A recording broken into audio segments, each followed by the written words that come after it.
And Mr. Treasurer. Here. And the chair is here. So we have two virtually and others, two commissioners virtually and others present. Thank you very much for your time this morning and adjusting schedules with the weather. I would at this point ask Commissioner Trumbull if he would be kind enough to lead us in the Pledge of Allegiance. I pledge allegiance to the flag of the United States of America, and to the republic for which it stands, one nation, under God, indivisible, with liberty and justice for all. Thank you, Dan. At this point, we would look to approve the minutes from both the November 24th and November 26th meetings. May I have a motion? And move approval. Do I have a I second? would second. I have a motion and a second. Any further discussion regarding the minutes? Hearing none. All those in favor, please say aye. Aye. Aye. Aye, it is unanimous.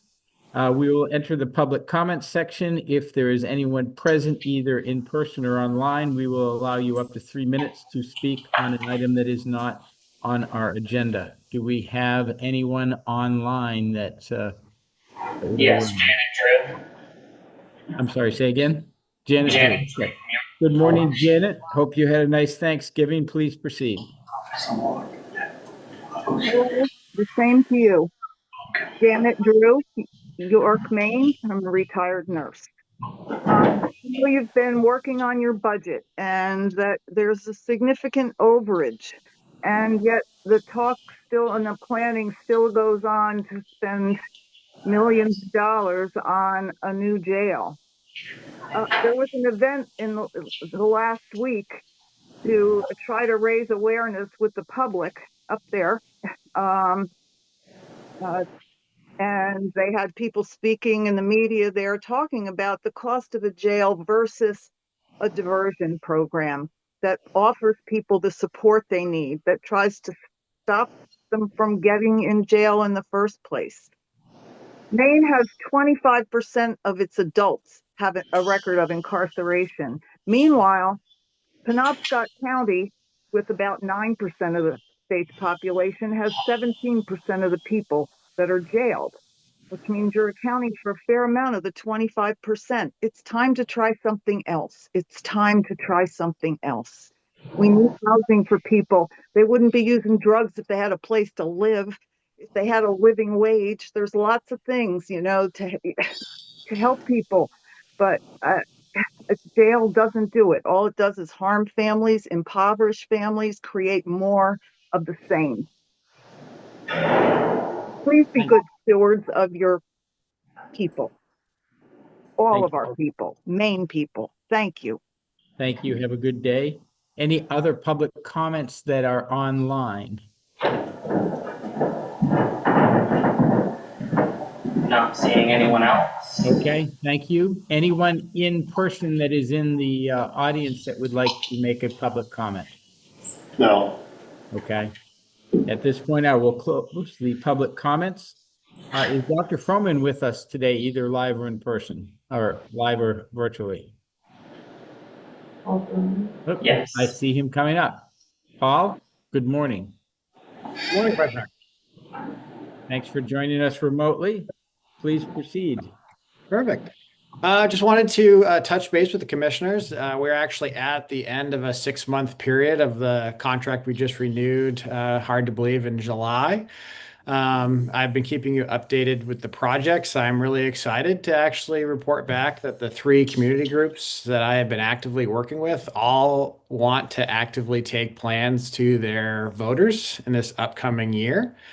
So ultimately looking to see if the commissioner are still looking to support the project from the perspective of my role as a consultant with assisting those groups of communities. Right now it's 12, 1, 2, 3, 4, 5, 6, 7, 8, 9, 9 communities plus the UT and 3 different groups that are all actively looking at how they can regionalize and work together to provide a more sustainable fire and EMS services.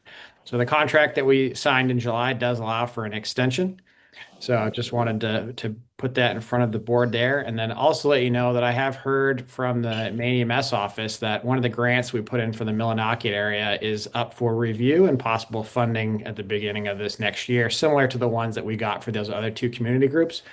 That'll be coming to an end here at the end of this year. Mr. Chairman, I would support continuing as long as we still have the grant funds to pay for that position. And also, once we've established some of these districts, like you mentioned, getting the grant funds for the Millinocket, that district up there, they might also need some help, some guidance, because I get the Millinocket, the Lincoln News, which covers Millinocket, and a lot of those towns are receiving the tax district bills, and people are a little surprised to be getting these additional bills, so they might just need a little guidance getting through the first couple of years, informing the public about how the process is working. Thank you, Commissioner Rambo. So Paul, as I understand it, the contract comes up for renewal the end of this month. Yeah, it ends December 31st is the Okay. current 6-month period. The contract that we have allows for just an agreement between you and me to continue as long as it defaults back to the previous wage. Unless we get the Millinocket fund, there'll be additional work to that. We'll have to come back and just have that conversation, but it defaults back to the previous agreement that we've had for the previous year. Terrific. And at this point, is there still additional funding from the other two grants to supplement this contract? To supplement it, I ultimately would have to talk to someone in your office there. I know with the administrator leaving, I don't know where that ended up on the final administration side. I don't know those numbers. Okay. But I don't. the motion would be contingent on that there's grant funding available. Understood. I do want to introduce you, if you've not spoken to him yet. Gary Lamb is our interim administrator. He's in the room on camera there. Morning. Paul has been working very diligently on our behalf, representing us in discussions with a number of the fire EMS agencies in Penobscot County, and he was a key part of bringing together successfully the Howland Enfield Fire EMS District, the Central Maine Highlands Fire EMS, which is the first of its kind in the state. So perhaps you could look into that. If I'm understanding Commissioner Tremble, he is proposing a motion that we would continue the contract with available grant funding. Correct. Okay. In the event, because Paul is working with the UT in some of these discussions, would you be amenable to a portion of the cost being assumed by the UT for work that would involve that, where the Millinocket area, I think, is working with some of the UT, if I'm not mistaken, Paul? Yeah, the UT is actively involved with the Millinocket group if they do a district similar to what they did with Central Maine Highlands to be a partner. So the county would have a say in those resources. Yeah, absolutely. Yeah. I think the way we might consider structuring the motion, if you're comfortable, would be to continue the contract. It's a 6-month contract, if I'm not mistaken, Paul. Yes. Yeah, I would renew again in July. We'd have to have another conversation to continue the contract. So we would continue the contract subject to funding outside of county funds to cover the contract. So that would allow us to reach out to George as well. Is George by chance in the room today? No. Okay. So we need to clarify with George. We are going to have another meeting, Paul, so we may want to get these details together before we take the official vote, but I'm just kind of thinking through how we could potentially do this to assure that we have continuity with your services. Absolutely. I do know budgets are tight. I have heard from several of the community leaders that I'm working with that are like, hey, can we set up meetings in January and February? And I said, well, I better make sure that I am available before I commit to those. But they are actively seeking support and are worried that if you pull support at this time, that it's at a very kind of at that moment that they're just kind of rallying, and they're concerned that if they don't have that outside support, the communities might not be able to get over some of those inner community hurdles that they have with the sharing of resources that I'm sure I don't have to explain to your commissioner. Understood.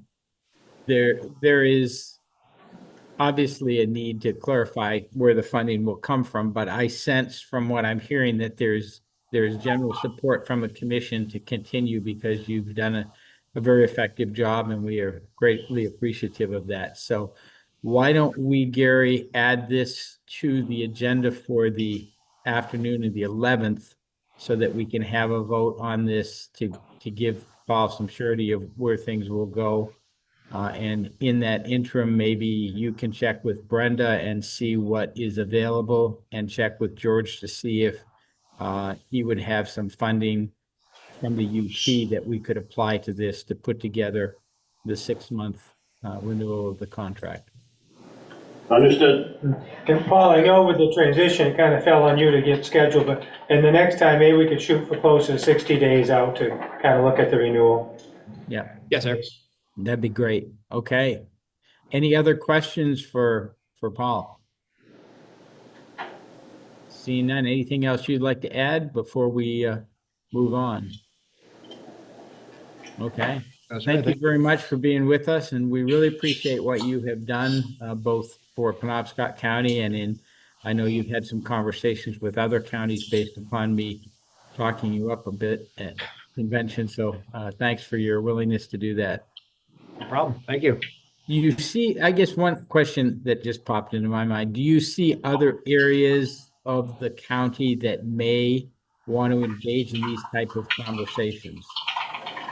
There may be, and I know there was some other communities that have expressed some interest, but are all of the there's a lot of nervous to the district model or even just sharing. There's a huge fear of loss of control, and so I think that these successful community projects happening in these areas will probably continue to grow over time. Other smaller communities around them have the opportunities to join into that entity, or if there's new pockets that may emerge, around the Bangor area, there potentially could be some. Typically, your larger departments and communities are going to be your last holdouts because they're okay right now, so they're not feeling as much of a pressure as your smaller communities that don't quite have the tax burden that Bangor, Brewer have to kind of pull their resources from. Yeah, I do know one of those larger communities is looking at acquiring a new ladder truck, which is apparently in excess of $1 million now.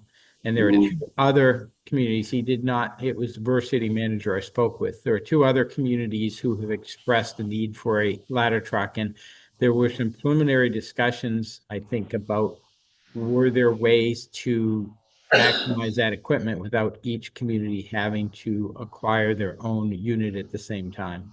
So that may be another complexion to this that we could explore, and I'd certainly like to have some further discussions about that. I think you're also aware that the Corinna Newport area had a meeting last year about their concerns around EMS.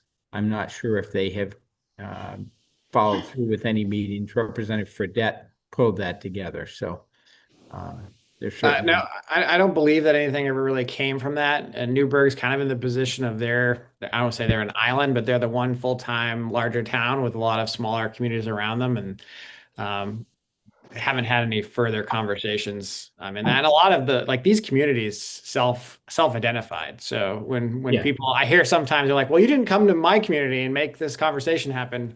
I didn't come into any community and force them to do that. These were all communities that reached out through the commissioners or through the UT that got to me, and then we started having these conversations. So they organically happened in the sense that, and then the time ultimately that I had allocated to this, and I couldn't go and knock on every single town that didn't reach out to us for collaboration. So I do think there is a possibility this will continue to grow once we get past the stabilization. And I know the commissioner mentioned that, the Lincoln News, and there's been a lot of news, and they are the first to happen in the state of Maine. There are going to be some learning processes that everything can look great on paper, and then now we know as is, but they were the first year in operation. So there is a lot of, and I've been working to have those conversations with these other groups on how we can structure it to perhaps put in a little bit more, I don't want to say safeguards, but a little bit more knowledge into the budget. But then also we've learned from it. So now we're saying, hey, this has happened, and now we can plan for it in these other situations, which has helped a lot. But I do know there's been some negative news reportings. Despite I've gone to several other meetings, I think the board is continuing to be very diligent and have conversations with those communities. They recently had a public hearing, and they're planning on doing them more frequently. Actually, all of their meetings are public, but they're planning on now specifically having like public hearings for people to come in and ask questions of the board. And they are really trying to be transparent and allow for active participation to the best of their ability in the district. But Terrific. All right. Well, we will, we've got a couple more meetings in December, but obviously in consideration of your time and the people you're working with, we want to provide clarity as soon as we get the numbers. So we'll ask Gary, as I said, to work on getting that together, and perhaps we can take that vote on the 11th. So you'll have some knowledge. And you're Sounds good. welcome to join us virtually at that point if you so desire, and we have any other questions. Final round from the commission. Anything else you'd like to ask Dr. Froman? All right. With that, thank you very much, Paul. thank you. All right. At this point, there was a request from the director of the PRCC to add an agenda item related to a tower that we are prepared to acquire ownership of up in the Millinocket area. Is there any objection to adding what would now be agenda item E as a discussion and vote on the acquisition of the tower from Beeline Cable, which I believe now is owned by Spectrum? Seeing no objection. No objection. We will add item E now, being the discussion and vote upon acceptance of the tower. Just to briefly explain this, the director sent an email yesterday. Some of you have had perhaps an opportunity to see it. Beeline Cable was acquired by Spectrum. They have a tower that we now have our equipment on. We've had a lease agreement with them.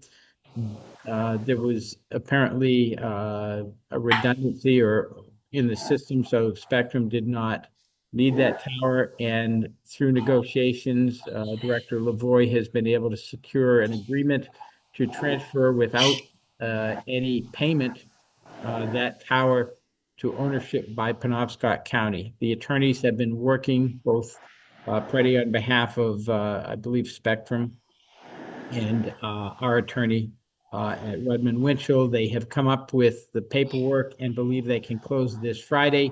One of the questions that was asked was whether the commissioners had approved accepting this tower. And our attorney has, as I understand it, signed off on the terms of this. But they do request that we vote today so that they have that record of the commission approving that.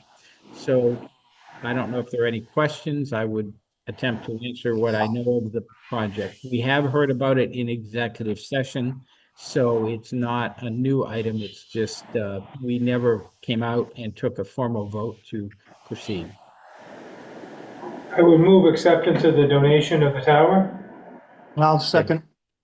And I would also say, just comment that not only are we not having to pay the lease going forward, but I understand if we had to buy this tower, I can't remember, I think Chris said it would be in excess of $1 million.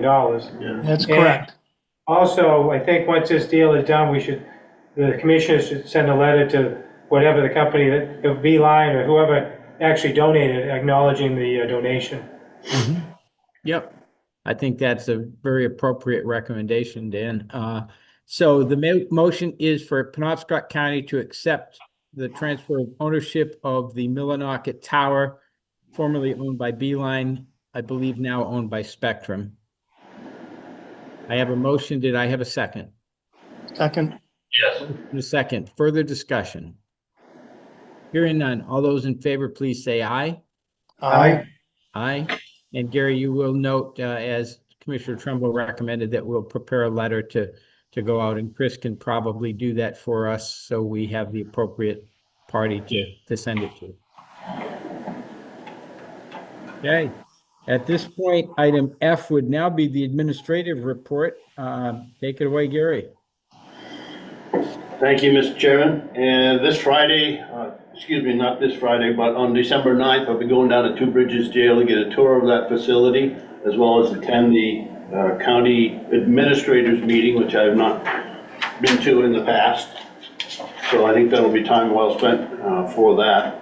The grievance is pending. I still need to work to get some more background on that. That's on the 17th, if it doesn't get rescheduled. And the commissioners do have resumes now up through this Monday that they are reviewing. And we could certainly pick an interview date sometime in December to have initial interviews. That's your discretion. Thank you. Any comments, questions, or should we maybe discuss? Just a question or comment, it might be more for you than Gary. At the meeting on Tuesday, the MCCA meeting, is there a monthly agenda item where there's a discussion of jail funding? Or I know there's a tour of Two Bridges, but is this discussed monthly, the issue that everybody's facing with jail funding? It is not an agenda item for the board meeting. It does come up in the LPC portion of the discussion. The LPC is made up predominantly of members of the board, but there are some counties that have a different representative.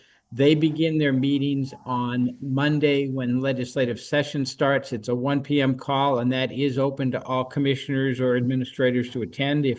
If there is a time you would like to be there, we'll make sure that you. Is that still the commissioner from Cumberland that's heading that up? I can't think of it anymore. So the LPC is now co-chaired by Jean Marie Caterina, who is from Cumberland County, and also Kevin Kelly has stepped in from Waldo County to be the co-chair as of this year. Steve Gordon was previously the co-chair. And Steve agreed to stay on through last session, and we developed a co-chair model.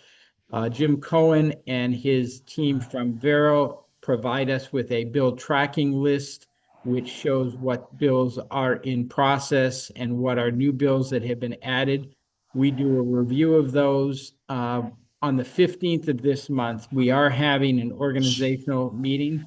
We've come up with some new criteria of how we will proceed on agenda items. And again, we can get you the link if you would be interested in tuning in to get updated on what's going on. I think it's been healthy. We've had at least 12 to 13 counties every LPC meeting who have been represented in the last year. And we had some pretty good effect in educating the Criminal Justice Committee to jail funding needs.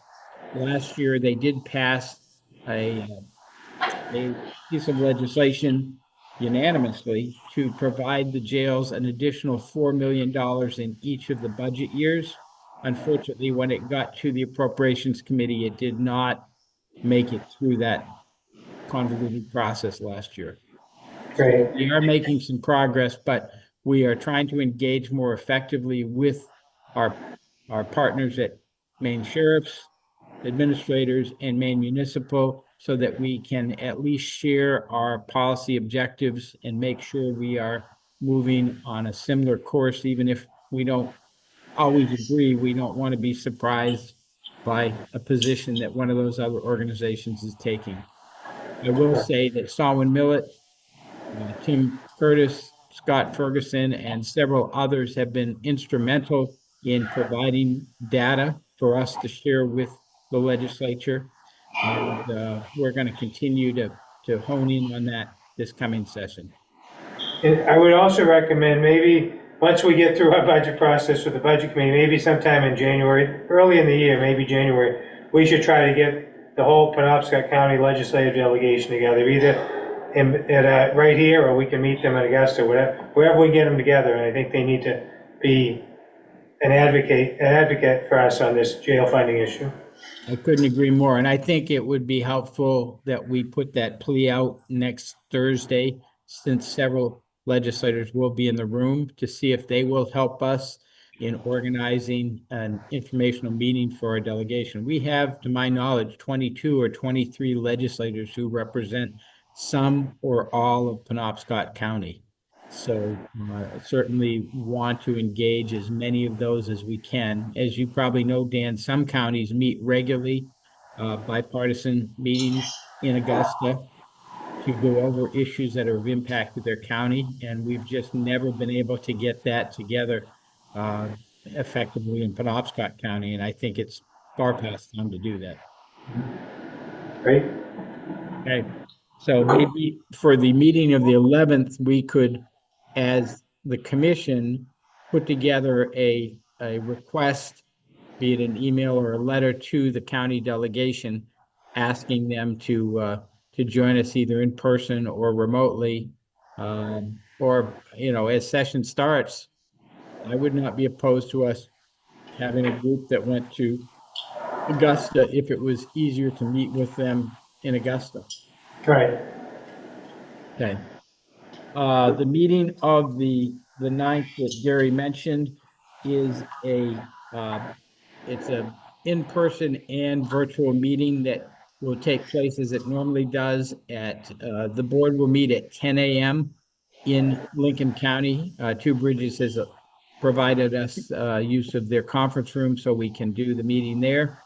The risk pool meets at 9 o'clock beforehand.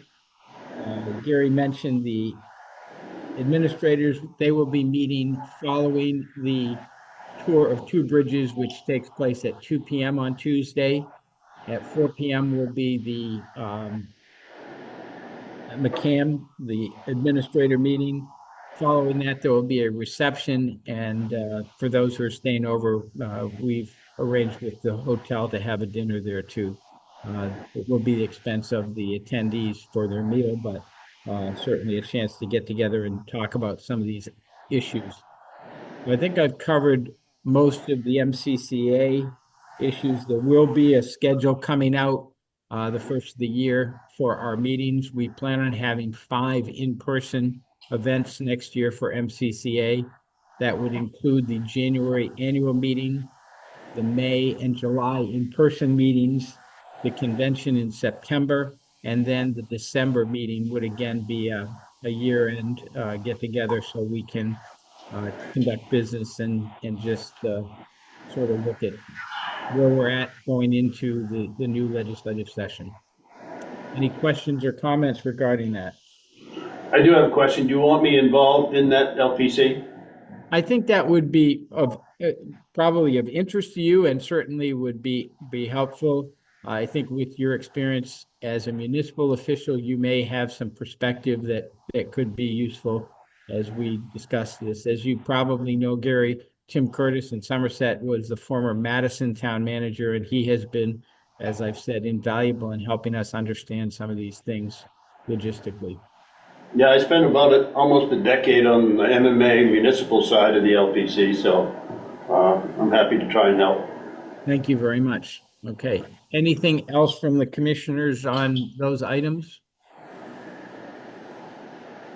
Hearing none, I think we're ready to vote on what would now be item G, which is the approval of warrants. I would entertain a motion to approve the warrants as printed in our agenda.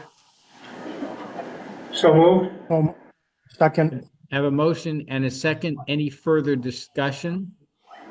Hearing none. All those in favor of approving the warrants, please say aye. Aye. Aye, it is unanimous.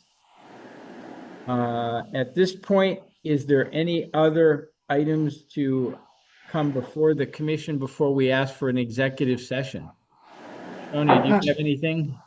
Yeah, I do just have a couple comments that will help you for these executive sessions. Okay, Attorney Hamer is going to be present for the first listed executive session.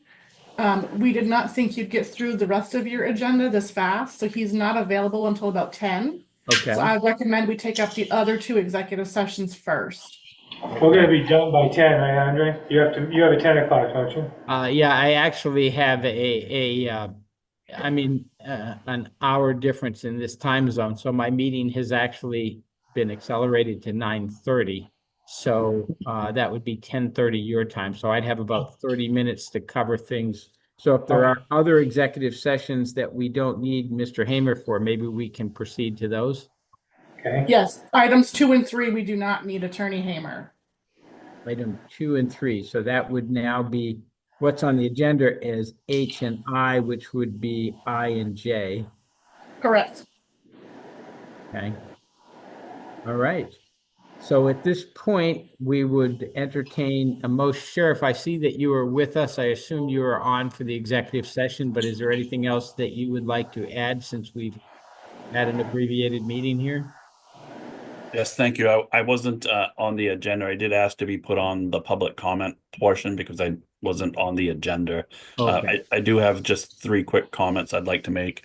One is I want to echo what Commissioner Trimble mentioned about pulling the local delegation together to discuss jail funding. We cannot continue to do what we've done for the past, decade. We keep going to Augusta with just the counties, often led by sheriffs, and trying to get just the state to pay for this. We've got to figure out other funding mechanisms. We shouldn't let the state off the hook. They have a responsibility, but there's got to be other ways to help address the continued issue. This isn't just a Penobscot issue. It's a statewide county jail issue. So as you know, we've done that in the past. And the last time we pulled the delegation, I was pleased that so many actually attended. And that was about the rural patrol funding issue. And so I know there's participants, but we've got to have them hopefully stop playing party lines when this happens and get together when we get to Augusta to make some change that impacts property taxpayers. I think if we focus on the impact to the property taxpayers, we may have some movement. Secondly, I had a great conversation with our treasurer, and I feel like it is critical that we clarify to towns. I've been out and met with several towns for various reasons, some on supplemental law enforcement contracts that are coming up next year, and some just as part of my function as the sheriff.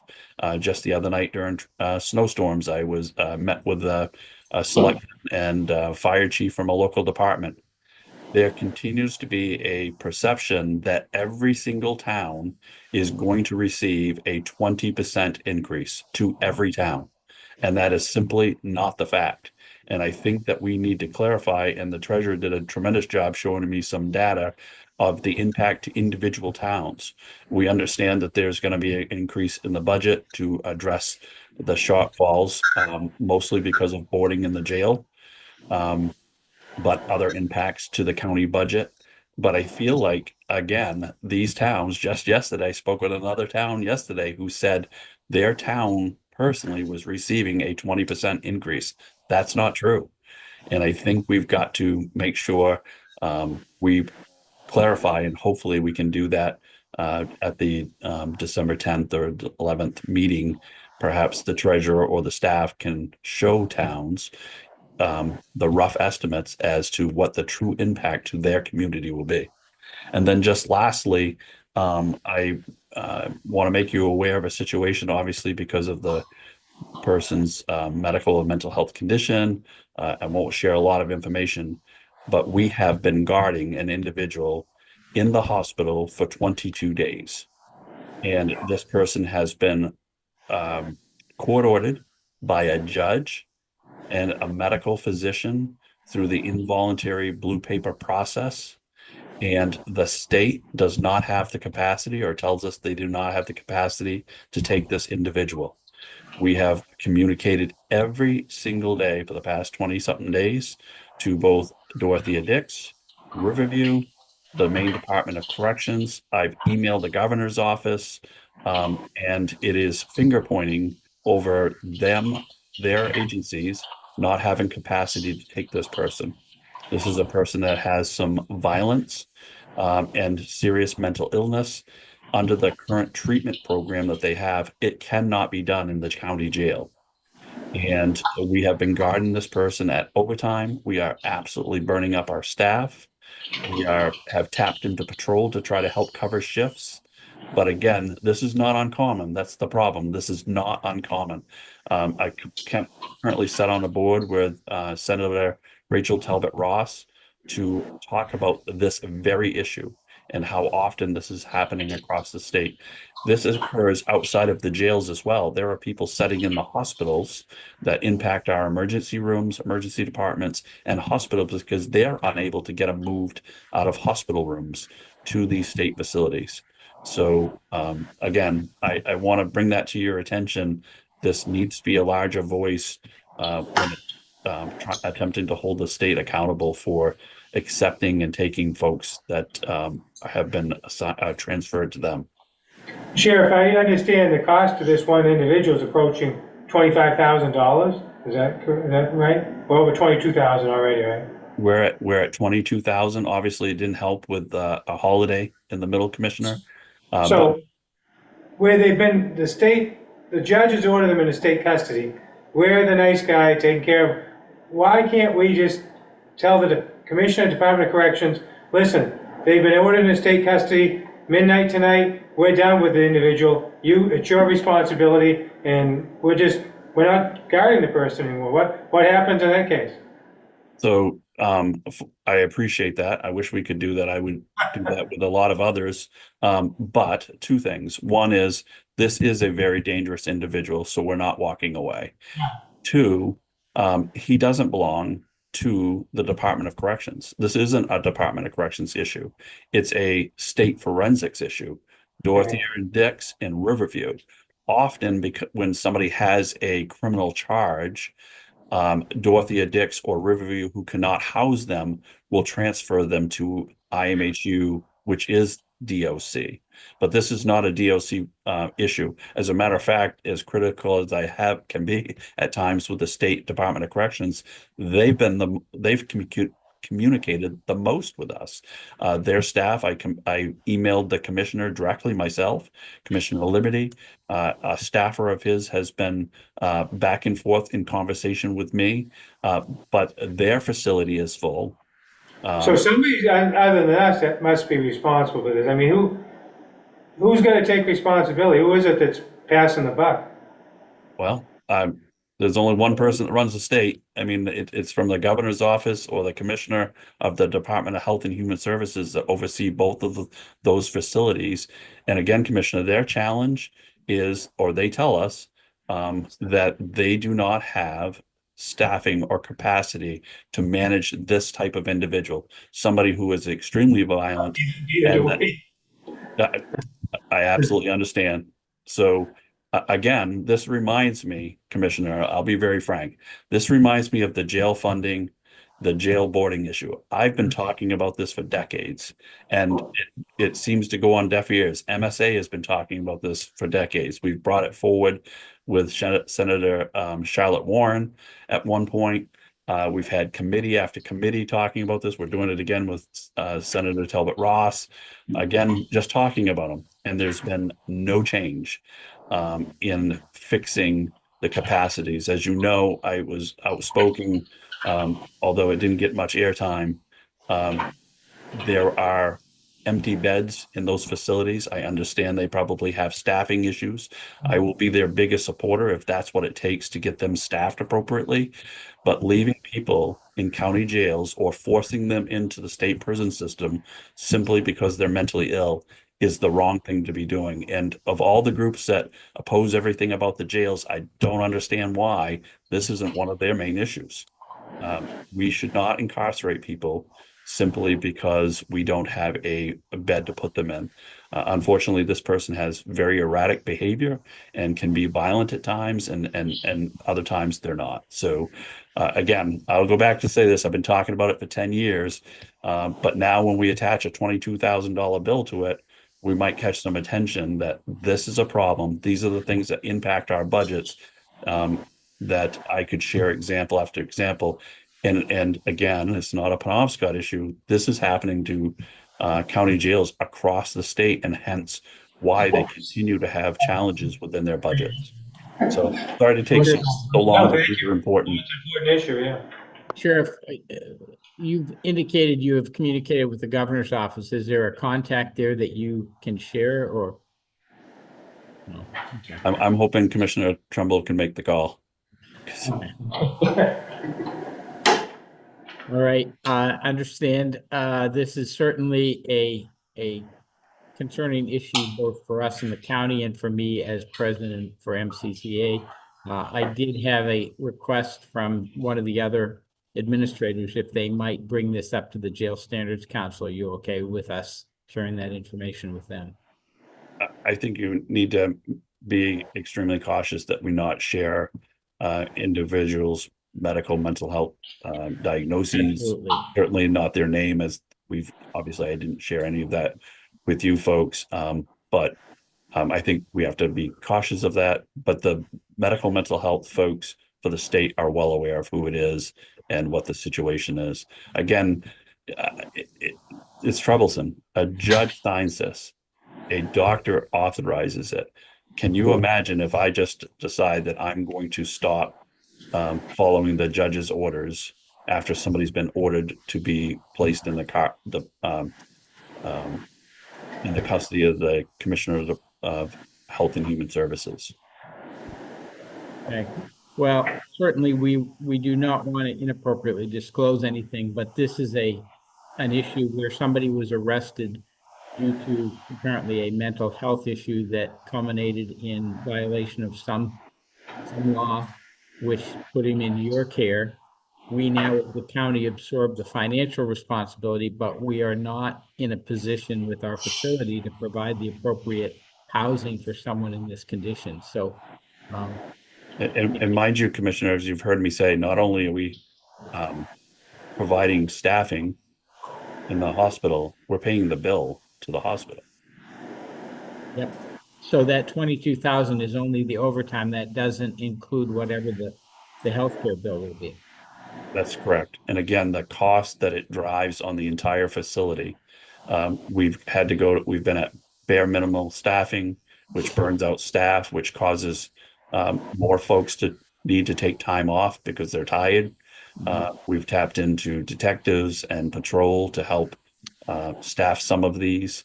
Again, it's a troubling issue. And I will echo again, I do appreciate at least the Maine Department of Corrections who have been communicating to us. But again, this isn't like a transfer to them on a sentence. This is DHHS responsibility. All right. Well, thank you for the update, Sheriff. At this point, is there anything further that the commission needs to take up in public session? Am I part of the executive session? I apologize. I don't have the agenda. We do have one coming up that's a personnel matter, but we're going to take the first two, which, as I look at the agenda, do not include you. At 10 o'clock, Mr. Hamer should be joining us. So if you would be available for us to bring you back on around 10 o'clock, that would probably be the appropriate way to handle it. It'd be a different link, right? Is it a different link? So I'll need to close down this meeting for executive sessions. Sheriff, I can let you know once it's your turn so that you can rejoin the meeting. Okay. So you acting as administrator will close this out, bring it back so those of us remotely can join the meeting again at the same link. It'll be the same meeting. I'll just be locking it down and removing the public guests and stopping the public stream. Understood. Okay. Commissioners, also, if while you're right in the building, stop by the third floor and look at the tremendous amount of food that was donated by staff. One of our dispatchers reached out to me some time ago and asked if we were interested in partnering on a food drive. We've connected with the other county departments, and Tony was very helpful. The sheriff's office really had fun with this. We did a fill with a cruiser, and it went amazing. We had a little competition over here, but if you're able, just stop by the third floor, and I think you'll be stunned to see how much is up there that will be going to some local food banks. Well, we appreciate the work that you and the team did to make this a reality and at this difficult time for some helping. So thank you, Sheriff. Thank you, Tony, for your work on this. Anything further? Hearing none, I will entertain a motion to go into two executive sessions now for, actually, there are a total of 3 executive sessions we would take up.